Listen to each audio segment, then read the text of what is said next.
Tarot Card of the Day by Luna Ingrata. Ang baraha natin ngayon ay ang The Six of Swords, Fi ng Espada. Sa tanong mo kung babalik pa ba ang taong mahal ko, ang sagot ng baraha ay hindi diretsahang o hindi, kundi isang mahalagang gabay. Ang Six of Swords ay nagpapakita ng pag-alis sa magulo at malungkot na nakaraan patungo sa mas payapa at bagong simula. Ibig sabihin, ang enerhiya ay paalis sa relasyon nyo, hindi pabalik.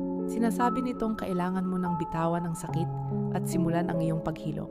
Mas may magandang naghihintay sa'yo sa hinaharap kaysa sa nakaraan. Trigger warning, hindi mo ba alam na baka may humahadlang sa'yong bago dahil nakakapit ka pa rin sa luma? Kung gusto mong malaman ang buong katotohanan tungkol sa iyong love life, huwag mo nang patagalin. Mag-book na ng personal at masinsinang pagbasa kay Luna Ingrata para makuha ang linaw na deserve mo. Follow at type 111 sa comments para i-claim ang enerhiya ng kalinawan at paghilom ngayon.